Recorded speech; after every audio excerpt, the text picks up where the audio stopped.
ठीक है। नॉर्मली जब हम लोग इसको बाइफरकेट करते हैं तो कुछ इसमें ऐसी वैरायटीज हैं जो ऑर्गेनिक मैटर को खाती हैं, कुछ ऐसी वैरायटीज हैं जो मिट्टी खाती हैं, कुछ ऐसी हैं जो दोनों में से कोई चीज। ठीक। और केंचुए हमेशा उजाले से अंधेरे की तरफ मूव करते हैं। ठीक।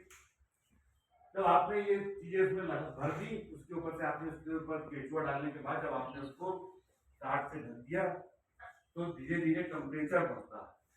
तो टेम्परेचर को और ह्यूमिडिटी को मेंटेन करने के लिए हम लोग उसमें लिक्विड डालते हैं, liquid in the form of water.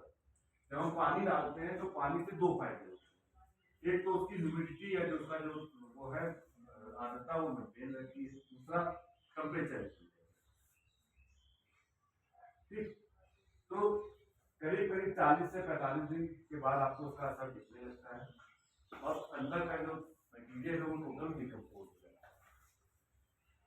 जो अंदर चाहे वो गोबर थी या गोबर था या जो ऑर्गेनिक मैटर थे वो सब उसमें आपके डिकम्पोज हो जाता है। डिकम्पोज होने के बाद उसका एक पर्टिकुलर करेक्टर होता है, क्योंकि गोबर की खाद जब आप डालते हैं तो उसमें आपको एक स्मेल आती है, मगर जब वर्मी कंपोस्ट तैयार होता है तो ये स्मेल लेस होता है, उसमें किसी भी तरह की कोई भी सुगंध या दुर्गंध नहीं आती। ठीक है, इसे कहते हैं गंध।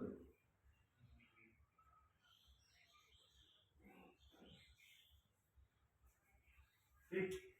ये उसके तैयार मतलब ये वर्मी कंपोस्ट तैयार हो गया है, ये उसके करेक्टर। एक तो गंध नहीं आती है, दूसरा आपने चाय की पत्ती देखी है, इसका आकार चाय के पत्ती का ही आता है और इसका रंग भी डार्क ब्राउन ही आपको देखने को मिलेगा। क्लियर? तो जब ये तैयार हो जाता है, जब आपका वर्मी कंपोस्ट तैयार हो जाता है तो हमें इसमें केंचुए की संख्या पहले से कहीं ज्यादा। क्यों? क्योंकि केंचुए उसमें अपने आप रिप्रोडक्शन भी करते हैं और केंचुए से केंचुआ पैदा होता है। ठीक। तो आप इसको एज इट इज यूज नहीं कर सकते, तो हम लोग क्या करते हैं, उसमें से केंचुए को हार्वेस्ट करते हैं।